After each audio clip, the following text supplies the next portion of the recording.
So the March Nintendo Direct Mini finally started to answer questions about what games were coming to the system in the near future, but most of those games were for May or beyond. Because of this, I started to wonder, what the hell is coming out in the month of April for the Nintendo Switch? Is there really no games beyond things like Trials of Mana coming to the system in the month of April? Upon further inspection though, I dug deep into what is scheduled for the system in the month of April, and you know what? There are some cool, unique, and interesting titles coming to the Nintendo Switch in April, with something I feel for everyone. So in today's video, we're going to talk about the Nintendo Switch games for this upcoming month, and prove that there are some really good titles coming out, you just probably haven't heard of them before. What's up guys, I'm RGT85. If this is your first time on the channel, be sure to hit that subscribe button. But without any further ado, let's talk about the Nintendo Switch games for the month of April and see what games you might be interested in. First game is coming to us on April 1st, and no, it is not an April Fool's joke, and that is Totally Reliable Delivery Service. Now, judging by the title of this game, you can tell that you are a delivery service person, but it does look like there's a bit more fun to be had than in something like Death Stranding. Yeah, I'm just kidding, Death Stranding was okay. But basically, this is a physics-based game, sort of like Octodad and Human Fall Flat, in which you're delivering packages in all sorts of weird and wacky ways in this game. Now, it's an open sandbox game as well, and it's filled with tons of other things to do, like play with toys or drive vehicles to mess around with in this big open sandbox world. It has up to 4-player online and local co-op as well, so I could see people getting into some absolutely crazy situations. Now, I played some of Human Fall Flat, and I actually had fun with these sort of physics-based engine games, and I think Totally Reliable Delivery Service could end up being a really fun game to play online or with your local friends in local co-op. Like I said, Totally Reliable Delivery Service comes out on April 1st, and a big shout out to the postmen working for UPS, FedEx, and of course the United States Postal Service during this crazy time in the world. What happens when Theme Park and Harvest Moon have a baby? Well, you get Pocket Harvest, which comes to the Nintendo Switch on April 2nd. And looking at this game, you can see, well, it's kind of a Harvest Moon style game, except there are some theme park elements to it as well. You basically grow a big farm, you cultivate your crops, and you're basically trying to keep local grocers full of food by having different crops like tomatoes and whatnot. Now, the cool thing about this game is, though, you're trying to get people to come to your farm as well. So you could build things like attractions such as hot air balloons, and of course you have to micromanage everything that is happening in your farm as well. It's definitely not a game for everyone, but I'm someone who really digs the theme park series, and I kind of like what I see from this game. Pocket Harvest comes to the Nintendo Switch on April 2nd, and if you're a fan of games like Harvest Moon or Theme Park, you might have some fun with it. The next game is a game that I wasn't really familiar with, but after watching the trailer and researching the game, I'm actually very interested in this title now and currently trying to get a review copy of it. And that is Disaster Report 4, which comes to the Nintendo Switch on April 7th. Now basically what Disaster Report 4 is, you are playing in a city that is ravaged by an earthquake, and you basically have to escape this city without dying. Along the way, you're going to find a bunch of people who need help and need to be rescued, and there's over 60 different people to rescue. But what's cool about rescuing people is there are a bunch of different ways to do it and a bunch of different story branches that happen when you meet these people. Do you want to go in a direct path? Do you want to search for other people or other survivors in these buildings? The choice is up to you, and it actually transforms how you play the game. There's things like aftershocks and buildings crashing that you have to deal with along the way. And it seems like there's a lot of different gameplay elements into it as well, according to the trailer, where you're commandeering vehicles or going into buildings looking for supplies. I think this game looks cool as hell, and I really enjoy games like this and these sort of post-apocalyptic things where you're trying to escape. Games like I Am Alive or Disaster Day of Crisis. So Disaster Report 4 is a game I'm super interested in. I think it looks really cool, and there's actually a PS4 version coming out as well that uses VR if you're one of the 5 people who's into PSVR. Disaster Report 4 comes to the Nintendo Switch on April 7th, and it's definitely a game I'm looking forward to checking out. Now, one game that we were introduced to that was coming to the Nintendo Switch very briefly in the Nintendo Direct Mini was a game called Vigor, and Vigor will be coming out on April 9th in a beta.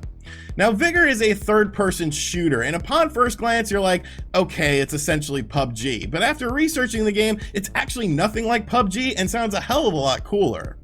You basically have a shelter that you have to improve constantly and basically build it into a safe house for you. You're building up your home base and trying to add things and craft things within this home base as well. You could play the game like an all-out shooter, or you could play it like a stealth game. And there's all sorts of different maps, and dying leads to you losing everything that you acquired in the game. Everyone is dropped into a different section of a map, and an airdrop will come if you want some really good supplies, or you can do things like loot buildings and cars in the area instead. Then you basically have to get to an evacuation point after a set time limit to keep everything, or else you die and then lose everything that you've acquired in the game. Radiation also takes over the map as well, meaning that you have to leave in a timely fashion, or once again you will die. Now after you extract, you go back to your home base and then build it up with all the things that you've gotten within the game that you just played. I think the combat looks really fun. There's sort of a risk and reward whether you want to try to kill people and take all of their stuff or just let them go. And I think Vigor could end up being a really big standout hit on the Nintendo Switch, as there's really not many games like this on the system. You can currently sign up for the open beta over on Vigor's website right now, and like I said, it will be available on April 9th, and I'm definitely looking forward to checking this game out. On April 16th, we have a game called Hellpoint, and really it looks like Doom and Dark Souls and Dead Space had a baby, and you know what? That's a cool thing. It's a sci-fi action RPG where you of course have these big enemy characters that you have to take out, which is sort of the Dark Souls stuff.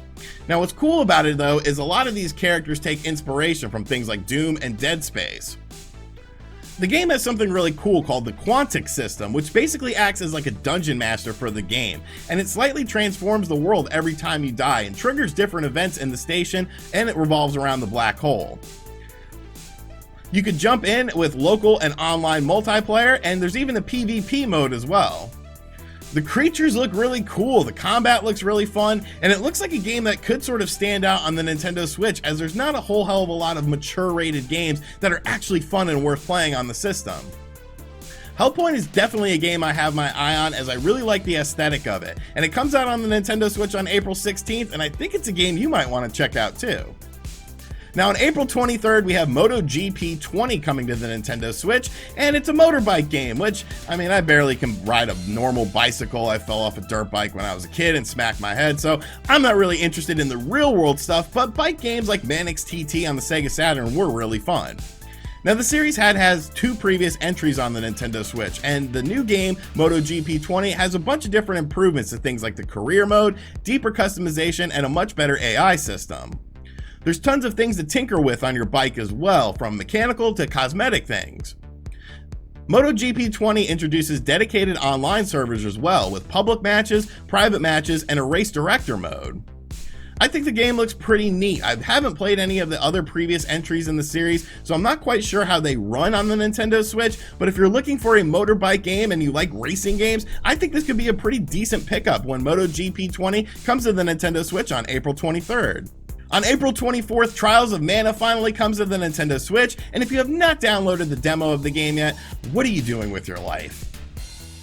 Trials of Mana is an action RPG game with multiple different characters, each having multiple different storylines. You can team up with other characters as well, and basically visit this huge world that you are interested in. I really enjoyed the demo of this game, as I think it did a good job of conveying what this game is all about, and I'm definitely very interested in playing the full version of this game. I thought the graphics looked really nice, although the walking animation was a bit weird, but the combat is what really sold me on it, as I love action RPG games, and I think they really nailed just how fun and satisfying this combat can really be. I'm really interested in seeing more of the world that Trials of Mana has to offer, learning about all of these characters and learning about how all of their stories sort of intertwine as well. Like I said, there is a free demo available on the Nintendo Switch eShop right now for Trials of Mana, and I highly suggest you check out this game, because I think this will be the best Nintendo Switch game for the month of April, when it comes out on April 24th. On April 28th, Moving Out is coming to the Nintendo Switch, and it's, well, basically a game where you move stuff, with a strong emphasis on local co-op. Now, of course, it's not a very realistic game. It's very lighthearted with all sorts of different environments, from airplanes to haunted houses and much more. You basically use physics in your environment to your advantage, and you're being timed, so you want to be able to move these things as fast as possible. I probably won't play this game, as it definitely has a strong emphasis on local multiplayer, much like the Overcooked games do, but if you have some friends or family that's constantly at your house, or maybe quarantined in your house, Moving Out could be a fun game when it comes out on the Nintendo Switch on April 28th. On April 30th, Ministry of Broadcast comes to the Nintendo Switch, and it actually sounds kind of interesting. You're basically playing a character that is separated from You're basically playing as a character that is separated from his family by a wall, and the only way to get back with your family is to, well, win a reality TV game show. I mean, that makes all the sense in the world. Gameplay is very similar to games like the original Prince of Persia or Out of This World, with cinematic style gameplay and no weapons to acquire. You solve puzzles along your way in order to advance and avoid stuff happening within the TV show, such as other characters trying to kill you. One thing I think is pretty neat about the game is that it offers an environmental HUD instead of a traditional one, and it basically gives you clues on how you're doing, like your status and what you need to do, instead of just being thrusted in front of your face. I think Ministry of Broadcast could actually be a pretty fun game, and like I said, it comes to the Nintendo Switch on April 30th. Now, there are actually two more games I want to talk about before we wrap up. One is a game that is definitely coming out in April, but does not have a concrete release date, and one is a game I think is coming out in April, but nobody's really talking about it. Minecraft Dungeons will be coming to the Nintendo Switch sometime in the month of April, and I know what you're saying to yourself, oh great, a Minecraft game, but really, this game looks kind of badass. It's an old school dungeon crawler with a Minecraft aesthetic, and you're trying to take down a character named the Arch-Illager, who is like the main bad guy in the game. You team up with up to 4 people to loot and destroy things with local and online multiplayer. The game offers a deep upgrade system for your characters. There's lots of cool battling, tons of enemies, and surprisingly really good graphics.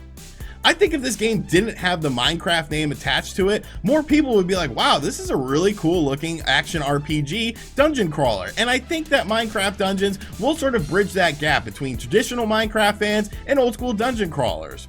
As long as the difficulty is good in the game, I can see this game being a hell of a lot of fun, and it will be coming out on the Nintendo Switch sometime in the month of April. Now, the final game I think is coming out in the month of April is Streets of Rage 4, and I think that for 2 separate reasons. Now, of course, Streets of Rage 4 is the 4th game in the Streets of Rage series, and a lot of old school Sega fans are really looking forward to this beat 'em up game.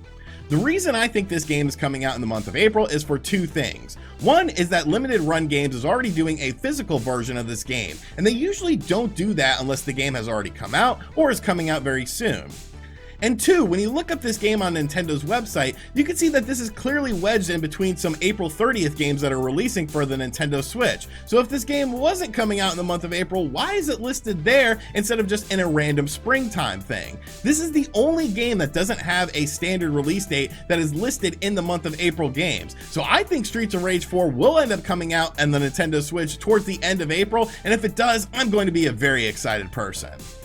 Alright, so those are the Nintendo Switch games for the month of April 2020, and honestly, I think there's some pretty good stuff on here. Obviously, I will be busy playing games like Resident Evil 3, Final Fantasy VII Remake, and Predator, which, wow, I've been playing that beta. We'll have a video up on that soon, but there's a lot of good Nintendo Switch games coming out in the month of April as well, and definitely a lot of games I'm looking forward to checking out. So be sure to let me know in the comments section down below what games you're looking forward to checking out in the month of April, and did you learn about any new games for the Nintendo Switch coming out in the month? Because yes, there are actually games coming out to the system. And as always, guys, thank you for checking out this video. If you are new to the channel, make sure you subscribe and turn on notifications. Be sure to check out other videos on the channel, and as always, I will catch you guys on the next video. Later.